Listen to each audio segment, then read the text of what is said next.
लेकिन आप लोगों को सच्चाई बता रहा हूँ कि अगर आपका ड्रीम आपको पूरा करना है और अगर आपने भी प्रयास करना शुरू कर दिया, अगर आपने प्लान करना शुरू कर दिया, तो आपके बिजनेस में कामयाबी का जो स्पीड है, क्या है कामयाबी का जो स्पीड है वो बहुत ज्यादा तेजी से बढ़ जाएगा।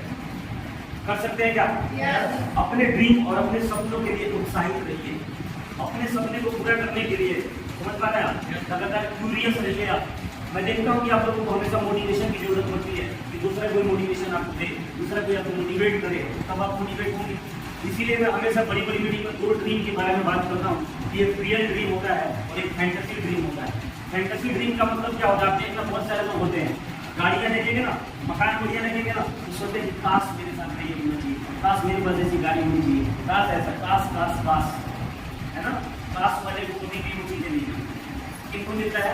जो डिजर्विंग होते हैं। डिजर्विंग का मतलब क्या होता है? इनके अंदर वो पात्रता है। पात्रता का मतलब क्या होता है?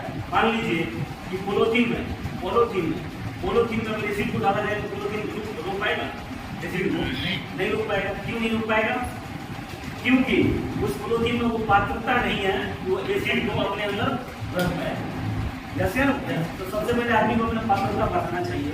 आप करोड़पति बनेंगे जब आप करोड़पति के लायक अपने आप को अपने अंदर आप बदलाव करेंगे। समझ पा रहे हैं आप? कोई यहाँ पे इंजीनियरिंग की जरूरत नहीं है करोड़पति बनने के लिए, समझ पा रहे हैं आप? बल्कि करोड़पति बनने के लिए जितना मेहनत और इस प्रकार के माइंड सेट की जरूरत है वो माइंड सेट अपने अंदर डेवलप करना पड़ेगा। समझ पा रहे हैं आप? क्योंकि सोच आइडियोलॉजी का बिजनेस है ये। जिंदगी में अमीर बनना ना कामयाबी और कामयाबी आइडियोलॉजी है। आइडियोलॉजी का मतलब समझते क्या है? विचारधारा। क्या होता है? विचारधारा। उस विचारधारा को अपनाना होता है और अपने ड्रीम के लिए खुद अपने आप में आपको लगातार मोटिवेटेड रहना पड़ेगा और लगातार हमारे पास बोलना चाहिए आपका कि भैया मैंने 2 प्लान कर दिया, मुझे प्लान करना है भैया, मुझे प्लान करवाना है। समझ पा रहे हैं ना? मैं ऐसा क्यों कह रहा हूँ? क्योंकि मैंने संकल्प लिया है कि मीडियम के माध्यम से जो लोग भी मेरे टीम में जुड़ जाएंगे उन सबके लिए करोड़पति को बनाने के लिए मैं अपना सर्वस्व इच्छा समझ पा रहे हैं?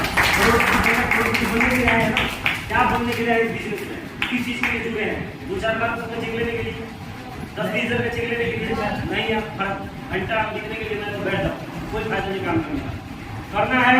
इस बिजनेस में 14 लेवल के लिए काम करो। कितने लेवल के लिए? 14 लेवल के लिए। समझ पा रहे हैं आप? और 14 लेवल के लिए काम करना है तो आपको अपने आप में मोटिवेट रहना पड़ेगा, एक्टिव रहना पड़ेगा। रह सकते हैं क्या एक्टिव? कम्युनिकेशन करेंगे, एक दूसरे से कम्युनिकेशन करेंगे। और आज एक बात और बोलूंगा, मोटा मोटी बात नहीं बोलूंगा, ज़्यादा गहराई की बात नहीं करेंगे। इसके बाद जो भी मीटिंग रखूंगा एक पॉइंटली रखूंगा, एक पॉइंट पे बात होगा, एक पॉइंट पे बात होगा। और आज मैं आप सबसे एक चीज कहना चाहूंगा कि बिजनेस में या जिंदगी में एक बात याद रखना, संगठित होना। कहा गया है कि संगठित होना जीत की पहली निशानी है। जैसे मानते हैं समझा? संगठित होना जीत की पहली निशानी होती है। तो पहले स्थान को जो टीम है अपने आप में सब क्या होता है ना, संगठित। संगठित का मतलब समझ पा रहे हैं आप? संगठित एकत्र रहना है, एक दूसरे का सद्भाव, एक दूसरे के प्रति क्या रखना है? सद्भावना रखना है, एक दूसरे के प्रति ईमानदार रहना है, एक दूसरे के प्रति प्रेम भाव रखना है। क्या रखना है? प्रेम भाव रखना है। क्योंकि इस बिजनेस में सिर्फ पैसा नहीं कमाना है। मेरे उस्ताद ने मुझे समझाया था, जानते क्या बात समझाया था हमारे गुरुओं ने मुझे, कि सबसे बड़ा आदमी वो नहीं होता जो पैसे से करोड़पति होता है। समझ पा रहे हैं? सबसे बड़ा आदमी वो होता है जो अपने साफ सुथरा चरित्र और लोगों के प्रति जो उसका व्यवहार है उससे वो सबसे बड़ा होता है। अपने व्यवहार से सबसे बड़ा नहीं था।